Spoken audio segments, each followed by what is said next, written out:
Halo Libby Gengs. Selama berbulan-bulan, dunia menyaksikan betapa mengerikan konflik Israel dan Palestina hingga menelan ribuan korban jiwa. Baku tembak dan adu serangan antara Hamas dan Israel memang rutin terjadi. Tapi serangan Hamas pada tanggal 7 Oktober lalu menjadi kejutan besar bagi Israel. Enggak tanggung-tanggung, sekitar 5.000 roket yang diluncurkan Hamas telah menghantam sejumlah kota-kota besar di Israel. Disusul serangan ke Israel Selatan yang menewaskan sekitar 1.200 warga Israel dan diikuti oleh aksi penyanderaan terhadap 250 warga Israel. Nah, serangan ini disebut-sebut sebagai serangan terbesar yang dilancarkan Hamas ke Israel sekaligus menjadi serangan terparah yang pernah diterima Israel dari Hamas. Bahkan, dengan kekuatan intel yang besar meliputi seluruh wilayah Jazirah Arab, Israel justru gagal untuk mencegah serangan besar ini terjadi.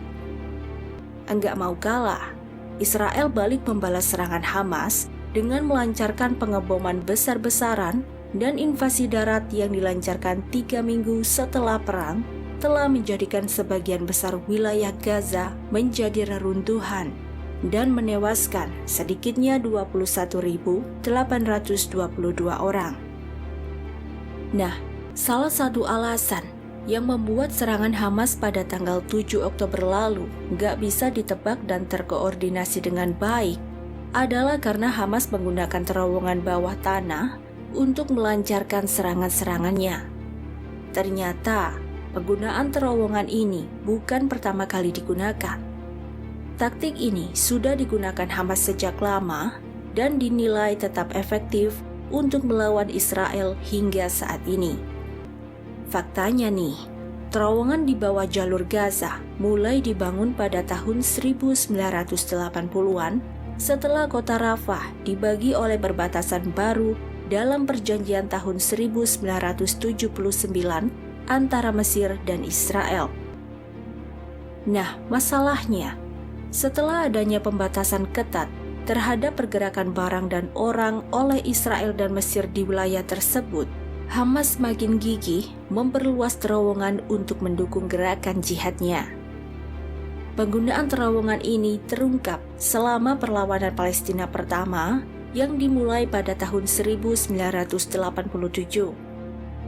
Setelah Hamas berkuasa pada tahun 2007, terowongan ini mulai digunakan untuk melewati blokade Israel di sepanjang jalur Gaza. Selain itu, terowongan ini digunakan untuk menyelundupkan manusia, barang, persenjataan keluar masuk Mesir, serta menampung pusat komando dan kendali Hamas.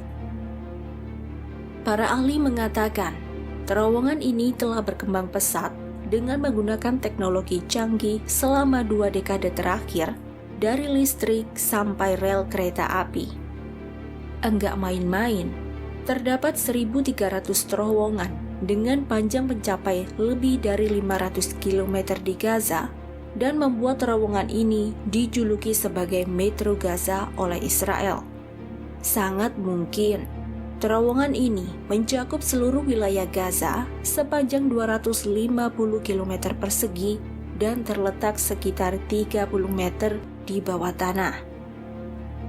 Nah, militer Israel sendiri disebut-sebut baru mengetahui luas terowongan Hamas yang sebenarnya pada operasi militer tahun 2014 di Gaza.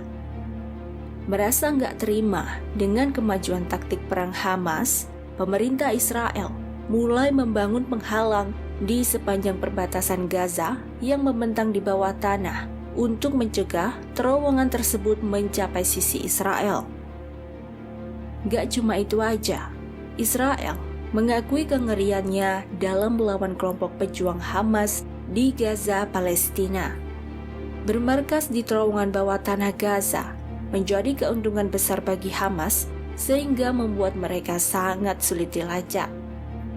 Gak cuma panjang, terowongan ini dirancang sangat rumit dan membingungkan sehingga menciptakan titik buta saat pasukan bersenjata Hamas muncul untuk menyerang tentara Israel.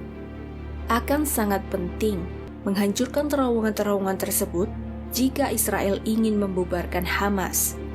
Tapi di saat yang sama, pertempuran di bawah tanah juga sangat merugikan teknologi militer Israel.